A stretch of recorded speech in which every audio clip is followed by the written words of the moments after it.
Hello दोस्तों, स्वागत है आपका चैनल की एक नई वीडियो में। तो अभी तक हमने भारत के कई सारे मेगा प्रोजेक्ट्स के बारे में जाना। कुछ कंट्रीज़ के साथ भी हमने अभी तक भारत के कई मेगा प्रोजेक्ट्स का कंपैरिजन किया। लेकिन क्या आप जानते हो कि इस वक्त पूरी दुनिया में आखिर कौन कौन से मेगा प्रोजेक्ट्स चल रहे हैं? कौन से मेगा प्रोजेक्ट्स इस वक्त दुनिया में सबसे बड़े हैं?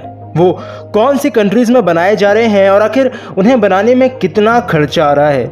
तो चलिए आज चलते हैं पूरी दुनिया भर में और देख करके आते हैं इस वक्त के सबसे बड़े मेगा प्रोजेक्ट्स को। हेलो दोस्तों, मेरा नाम है दीपक, आप देख रहे हैं इट्स इनक्रेडिबल फॉर यू। तो चलिए शुरू करते हैं।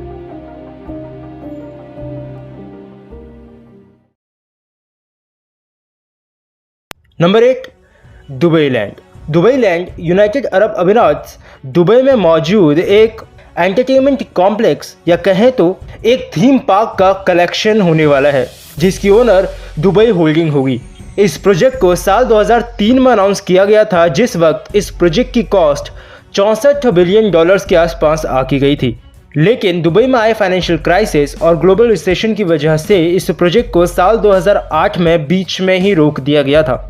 साल 2013 के मध्य में इस प्रोजेक्ट पर फिर से काम शुरू हुआ और जितनी चीज़ें इस प्रोजेक्ट में उस वक्त प्रपोज की गई थी उन सब को बनाने के लिए 55 बिलियन डॉलर्स का खर्चा और बढ़ गया। पूरे दुबई लैंड को 6 फेजेस में बांटा गया है और पूरा बनने के बाद ये वॉल्ट डिज्नी वर्ल्ड रिजॉर्ट से 2 गुने से भी ज़्यादा बड़ा होगा। इसी दुबई लैंड के अंदर दुनिया का सबसे बड़ा होटल भी बनाया जाएगा, जिसमें कुल 6500 कमरे होंगे। होटल के अलावा इसमें स्पोर्ट्स वेन्यू, एक बहुत बड़ा मॉल और साथ ही कुछ साइंस अट्रैक्शंस जैसे म्यूजियम्स भी बनाए जाएंगे, जिससे खेल खेल में लोगों को साइंटिफिक चीज़ों के बारे में बताया जा सके। फिलहाल इस प्रोजेक्ट पर काम चल रहा है और 2022 तक ये पूरा प्रोजेक्ट बनकर तैयार हो सकता है। Number 7, Songjiang hotel, China. दुनिया के मेगा प्रोजेक्ट्स की लिस्टिंग हो रही हो और चाइना का नाम ना आए, ऐसा हो ही नहीं सकता। इंटरकॉन्टिनेंटल शांघाई वंडरलैंड या फिर जिसे सोंगजियांग होटल के नाम से भी जाना जाता है, ये अपने आप में ही एक बेहद अनोखा होटल है। इस होटल को नवंबर साल 2018 में खोला गया था। इस होटल में अनोखा ये है कि इसे एक पानी की खदान के पास में बनाया गया है। मतलब क्या आपने कभी ऐसा होटल देखा है जो पूरी तरह से ज़मीन के नीचे बना हो? टेक्निकली इस होटल की शुरुआत ज़मीन के नीचे से होती है और इसकी जो छत है यानी इसका टॉप फ्लोर वो हमारी ज़मीन के बराबर की ऊंचाई को छूता है। अगर इसे दूसरे शब्दों में कहूँ तो क्योंकि इस होटल को खदान में बनाया गया है, मतलब ज़मीन को इसकी खदान के लिए खोदा गया होगा और इस होटल का जो टॉप फ्लोर है वो जिस ज़मीन को छू रहा है वो असल में एक्चुअल समतल ज़मीन है, जहां से असल में किसी भी बिल्डिंग का कंस्ट्रक्शन ऊपर की तरफ शुरू किया जाता है और वो ग्राउंड फ्लोर कहलाता है। इस होटल में कुल 18 फ्लोर्स हैं, जिसमें से सबसे नीचे के 2 फ्लोर्स पूरी तरह अंडर वाटर यानी पानी के अंदर बने हैं, जिसमें रूम्स के साथ साथ रेस्टोरेंट्स और कैफ़ेज़ भी बनाए गए हैं। मतलब अगर किसी लैंड का किस तरह प्रॉफिटेबल यूज़ किया जा सकता है ये सीखना हो तो चाइना का ये होटल उसके लिए एक बहुत अच्छा उदाहरण हो सकता है। Number 6, California high speed railway. California USA में आने वाले सिर्फ 10 सालों में वहाँ की जनसंख्या 38 मिलियन से बढ़कर 60 मिलियन तक हो सकती है और इसके लिए सरकार या तो पहले से पड़े रोड्स में और रोड का नेटवर्क जोड़े या फिर उनके एयरपोर्ट की कैपेसिटी को बढ़ाए या फिर उनके लिए एक नई और बेहतर हाई स्पीड रेलवे का इंतज़ाम करे। ये सब कहना था अमेरिका की एक रिसर्च कमेटी का, जिस वजह से कैलिफोर्निया में इस हाई स्पीड रेलवे को शुरू किया गया है। कैलिफोर्नियन हाई स्पीड रेलवे एक public funded high speed railway corridor है जो इस वक्त कैलिफोर्निया में बनाया जा रहा है। बनने के बाद ये यूएस के कई मेजर सिटीज़ को आपस में जोड़ेगा। इस पूरे प्रोजेक्ट की पहले फेज़ की लंबाई करीबन 610 किलोमीटर के आसपास है। इस कॉरिडोर के बीच 355 किलोमीटर प्रति घंटा की रफ्तार से हाई स्पीड ट्रेन्स दौड़ेंगी। ये इस वक्त अमेरिका में चल रहे सबसे बड़े इंफ्रास्ट्रक्चरल प्रोजेक्ट्स में से एक है। इस पूरे प्रोजेक्ट को 2 फेजेस में बनाकर तैयार किया जाएगा। शुरुआत में ही इस प्रोजेक्ट में 68 बिलियन डॉलर्स के खर्चे का अनुमान था, जो अब बढ़कर 100 बिलियन डॉलर तक पहुंच सकता है, जिस वजह से दुनिया में भी सबसे बड़े इंफ्रास्ट्रक्चरल प्रोजेक्ट्स में से शामिल किया जा सकता है। इस वक्त ही इस प्रोजेक्ट से कम 4000 से ज़्यादा जॉब्स जनरेट हो चुकी हैं और पूरा बनने के बाद भी ये कॉरिडोर काफ़ी सारा रोज़गार अपने साथ लेकर आएगा। लेकिन सबसे बड़ी चीज़ कि ये इकोनॉमिक डेवलपमेंट के साथ साथ वहाँ के लोगों के लिए भी एक राहत भरी खबर है, जिन्हें आज से पहले या तो रोड या फिर हवाई जहाज़ की मदद से मुख्य शहरों के बीच आना जाना पड़ता था, जो इसके बाद इस कॉरिडोर के पूरा हो जाने के बाद अब आराम से कम समय में और ज़्यादा सुविधा के साथ शहरों के बीच आसानी से आ जा सकेंगे। Number 5, Jubail to Saudi Arabia. Saudi Arabia के ईस्टर्न प्रोविंस में एक सिटी है जिसका नाम है जुबैल। मिडिल ईस्ट की सबसे बड़ी petrochemical industries Saudi basic industries corporation का भी यही घर है और 22 साल जितने लंबे इस इंडस्ट्रियल सिटी प्रोजेक्ट में साल 2014 में अपना दूसरा फेज बनाना शुरू किया था। जुबैल 2 को इस वक्त दुनिया के सबसे बड़े सिविल इंजीनियरिंग प्रोजेक्ट्स में से एक माना जा सकता है। इस वक्त जुबैल की पॉपुलेशन करीबन 3,80,000 के आसपास है, जो इस प्रोजेक्ट के पूरा हो जाने के बाद लगभग डबल हो जाएगी। 1975 तक जुबैल सिर्फ एक फिशिंग विलेज था, जिसमें उस वक्त ही इसकी सबसे पहली जुबैल इंटरनेशनल सिटी बनाई गई थी। इस पूरे प्रोजेक्ट को 4 फेजेस में बनकर 22 सालों में पूरा होना था, जो 2024 तक पूरा हो सकता है। इस पूरे प्रोजेक्ट में लगभग 100 नए इंडस्ट्रियल प्लांट्स लगाए जाएंगे। एक 8 लाख मीटर क्यूब का डिसैलिनेशन प्लांट भी लगाया जाएगा। पूरी सिटी को आपस में कनेक्ट करने के लिए रोड्स, रेल्स और हाईवेज का भी जाल बिछाया जाएगा। एक ऑयल रिफाइनरी लगाई जाएगी जो कम से कम 3,50,000 बैरल तक का तेल एक दिन में निकाल सकेगी। और सबसे बड़ी बात कि जब ये पूरी तरह से बनकर तैयार हो जाएगा तो ज़रा सोचिए कि ये कितने सारे लोगों को नए रोजगार का मौका देगा। नंबर 4, 3 गॉर्जियस डैम, चाइना के हुबई प्रांत में यांगजी नदी पर बना है यह डैम, जो इस वक्त अगर फुल कैपेसिटी में चलाया जाए तो इस वक्त दुनिया का सबसे बड़ा पावर स्टेशन है। साल 2018 में इस डैम ने 101.6 टेरावाट आवर्स की एनर्जी को जनरेट किया था। इस पूरे डैम को बनाने में 9 सालों का समय लगा था, जिसमें 31.765 बिलियन डॉलर्स का खर्चा आया था। इस डैम की ऊंचाई इस वक्त 594 फीट है, लंबाई 7,661 फीट और बेस की चौड़ाई 377 फीट। इस डैम की बॉडी साल 2006 में बनकर पूरी हो गई थी, जबकि इसका पावर प्लांट साल 2012 में बनकर पूरा कंप्लीट और फंक्शनल हुआ। बिजली बनाने के साथ साथ इस डैम का सबसे बड़ा फायदा यह भी हुआ कि इससे यांगजी नदी के पानी पर काबू पाया जा सका, खासकर उस समय जब यह नदी उफान पर रहती है और जिससे पहले निचले हिस्सों में बाढ़ आ जाया करती थी। लेकिन इस पूरे डैम के निर्माण के लिए करीबन 1.3 मिलियन लोगों को उनकी जगह से हटाना भी पड़ा था। लेकिन आज ये डैम ना सिर्फ काफ़ी सारी बिजली बना रहा है, बल्कि उस बाढ़ की समस्या का भी एक परमानेंट सॉल्यूशन बन गया है, जो कभी बरसात के मौसम में वहाँ रहने वाले लोगों के लिए एक आम सी बात हो गई थी। Number 3, Delhi Mumbai industrial corridor.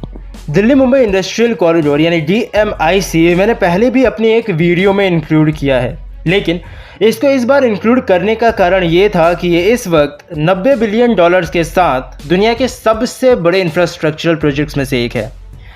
ये एक प्लान्ड इंडस्ट्रियल कॉरिडोर है भारत की राजधानी दिल्ली और आर्थिक राजधानी मुंबई के बीच। इसके MOU पर भारतीय सरकार और जापान की सरकार ने साल 2006 में साइन किया था। ये पूरा कॉरिडोर कुल 6 राज्यों को जोड़ेगा, जिसमें हाईटेक इंडस्ट्रियल जोन्स बनाए जाएंगे। इसके साथ 1,500 किलोमीटर लंबा एक डेडिकेटेड फ्रेंच कॉरिडोर भी इसमें सामान की आवाजाही को आसान बनाने के लिए बनाया जाएगा। इस पूरे कॉरिडोर में 24 industrial regions, 8 smart cities, 2 international airports, 5 power projects, 2 mass rapid transit system और 2 लॉजिस्टिकल हब्स शामिल होंगे। इस प्रोजेक्ट के लिए पहले फेज में 8 इंडस्ट्रियल रीजन्स को प्रपोज किया गया है, जिसमें गुजरात का ढुलेरा भी शामिल है। इस पूरे कॉरिडोर में शायद जापान और भारतीय गवर्नमेंट आपस में बराबर की इन्वेस्टमेंट करेगी। पूरे कॉरिडोर में इस वक्त काफ़ी तेज़ी से काम चल रहा है और फ्रेंच कॉरिडोर तो शायद अगले ही साल पूरा बनकर तैयार हो जाएगा। पहले गवर्नमेंट का प्लान था कि इसे पूरी तरह से डायरेक्ट इन्वेस्टमेंट से बनाया जाए, जो करीबन $100 बिलियन के आसपास पड़ रहा था, जिसे बाद में पब्लिक प्राइवेट पार्टनरशिप और फॉरेन इन्वेस्टमेंट के साथ बनाने का प्रस्ताव पास हुआ। इस पूरे कॉरिडोर में जापान सबसे बड़ा इन्वेस्टर है, जिसने शुरुआती दौर में $4.5 बिलियन का इनिशियल फंड दिया था, जिसे भारत को 0.1% के नॉमिनल इंटरेस्ट के साथ जापान को अगले 40 सालों में वापस करना है, जो शायद भारत के लिए खुद से भी एक काफ़ी अच्छा इन्वेस्टमेंट होगा। इस पूरे कॉरिडोर के पहले फेज़ का काम 2022 तक पूरा हो सकता है और पूरा कॉरिडोर मतलब सारे industrial zone, smart cities, international airports और जो भी चीज़ें इसमें प्रपोज की गई हैं वो सब बनकर ये पूरा कॉरिडोर साल 2037 तक पूरी तरह ऑपरेशनल हो सकता है। Number 2, international thermonuclear experimental reactor, ITER या फिर जिसे इंटरनेशनल थर्मोन्यूक्लियर एक्सपेरिमेंटल रिएक्टर भी कहा जाता है। ये इंटरनेशनल न्यूक्लियर फ्यूजन रिएक्टर और इंजीनियरिंग मेगा प्रोजेक्ट है दुनिया के 35 देशों के बीच, जिसमें भारत भी एक हिस्सा है। इस पूरे प्रोजेक्ट को इस वक्त 7 देश फंड कर रहे हैं, जिसमें China, India, European union, Japan, Russia, south Korea और अमेरिका शामिल हैं। इस पूरे प्रोजेक्ट का अभी अनुमानित कॉस्ट करीबन $20 बिलियन का है, जो कि एक न्यूक्लियर फ्यूजन रिएक्टर है। मतलब इसकी मदद से साइंटिस्ट वो न्यूक्लियर फ्यूजन धरती पर ही कर सकेंगे जो कि सूरज यानी जो कि हमारा स्टार है सन, उस पर होती है। न्यूक्लियर फ्यूजन से काफ़ी हद तक क्लीन एनर्जी निकलती है और अगर ऐसा करने में साइंटिस्ट धरती पर कामयाब हो गए तो इससे हमारी पूरे एनर्जी इंडस्ट्री में क्रांतिकारी बदलाव आ सकते हैं। इस पूरे प्रोजेक्ट के लिए मुख्यतः 3 बिल्डिंग्स बनाई जाएंगी, जिसमें एक मुख्य बिल्डिंग होगी जिसमें होगा टोकामैक। ये एक मैग्नेटिक चैम्बर होगा जो कि उस प्लाज्मा को कंटेन करेगा जो तब बनेगी जब पार्टिकल्स को 180 मिलियन डिग्री सेल्सियस से ज़्यादा टेम्परेचर पर गर्म कर उन्हें आपस में कोलाइड करवाया जाएगा ताकि न्यूक्लियर फ्यूजन रिएक्शन हो सके। साल 2013 में उस बिल्डिंग का काम शुरू हो गया है जिसमें ये चैम्बर होगा। उस बिल्डिंग में 10 अलग अलग तरीके के कंक्रीट के लेयर्स लगाई जाएंगी ताकि वहां काम करने वालों को रेडिएशन से कम खतरा हो। इस वक्त तक इस पूरे प्रोजेक्ट का 60% के आसपास का काम लगभग पूरा हो चुका है और साथ ही टोकामैक के ऊपर भी काम शुरू हो चुका है और साल 2025 तक पूरी तरह से ये पूरा प्रोजेक्ट बनकर तैयार हो सकता है। Number 1, international space station. लगभग 4,20,000 किलोग्राम की मास वाली भारी भरकम मशीन पिछले 20 से 21 सालों से हर दिन हमारे पृथ्वी के चारों तरफ चक्कर लगा रही है। इंटरनेशनल स्पेस स्टेशन इंजीनियरिंग का एक बहुत बड़ा करिश्मा है। ये एक मल्टीनेशनल कोलैबोरेटिव प्रोजेक्ट था 5 नेशंस के बीच में, जिसमें America, Russia, Japan, European union और कनाडा शामिल था। पिछले लगभग 20 सालों से भले ही इंटरनेशनल स्पेस स्टेशन हमारी पृथ्वी के चारों तरफ हमारे साथ हो, लेकिन उसे समय समय पर मरम्मत और एक्सपेंशन की ज़रूरत पड़ती रही। इस स्टेशन में वैसे तो 2 मुख्य सेक्शंस हैं, जिनमें से एक रशिया यूज़ करता है और दूसरे कई सारे देश आपस में मिलकर शेयर करते हैं। लेकिन क्योंकि हर एक चीज़ का कुछ लाइफ टाइम होता है और यही चीज़ इंटरनेशनल स्पेस स्टेशन के लिए भी लागू होती है। इस वक्त ही ISS के कोर मॉड्यूल्स उन्हें जितने लाइफ टाइम के लिए डिज़ाइन किया गया था उससे ज़्यादा काम कर चुके हैं और आने वाले भविष्य में ऐसा हो सकता है कि हमें इतने बड़े इंजीनियरिंग मार्वल को हमेशा के लिए छोड़ना पड़ जाए। नासा शायद लगभग 2024 तक इंटरनेशनल स्पेस स्टेशन को सप्लाई दे सकता है या फिर ज़्यादा से ज़्यादा 2028 या 2030 तक, और रॉसकॉस्मोस भी शायद उतने समय तक ISS को सपोर्ट करेगा। तो फिर सवाल आता है उसके बाद क्या? कुछ अनऑफिशियल रिपोर्ट्स का ये दावा है कि आने वाले समय में आपको इससे भी बड़ा और एक बेहद ही एडवांस स्पेस स्टेशन देखने को मिल सकता है। $1 ट्रिलियन, जी हाँ, करीबन $1 ट्रिलियन तक के इन्वेस्टमेंट के साथ एक नए स्पेस स्टेशन को बनाया जा सकता है। अभी के मौजूदा हालात पिछले कई सालों के हालातों से काफ़ी अलग हैं। आज काफ़ी सारे ऐसे देश हैं जिनके पास खुद के स्पेस प्रोग्राम्स हैं और साथ ही SpaceX और ब्लू ओरिजिन जैसी प्राइवेट कंपनीज भी स्पेस की फील्ड में काफ़ी अच्छा काम कर रही हैं और जब तक इंटरनेशनल स्पेस स्टेशन को बंद किया जाएगा तब तक शायद और भी कई नए देश स्पेस की फील्ड में अपना कदम रख चुके होंगे, जिस वजह से हो सकता है कि वो नया स्पेस स्टेशन बड़ा होने के साथ साथ कई सारी कंट्रीज के साथ कोलैबोरेशन की मदद से बने। इस पर फिलहाल नासा या रॉसकॉस्मॉस का ऑफिशियली कोई स्टेटमेंट नहीं है कि वो किस तरह के स्पेस स्टेशन के बारे में सोच रहे हैं या फिर भविष्य में किस तरीके के स्पेस स्टेशन पर काम किया जाएगा, लेकिन इतना आप अभी से ही मान सकते हो कि जब भी हमें भविष्य में दूसरा स्पेस स्टेशन देखने को मिलेगा तो वो हमारे अभी के स्पेस स्टेशन से काफ़ी बड़ा और टेक्नोलॉजी में काफ़ी हद तक एडवांस होगा। तो मैंने अभी फिलहाल में चल रहे या फिर भविष्य में आने वाले दुनिया के कुल 8 मेगा प्रोजेक्ट के बारे में आपको बताया। अब आप मुझे कमेंट में बताइए कि आपको इसमें से कौन सा मेगा प्रोजेक्ट सबसे ज़्यादा पसंद आया।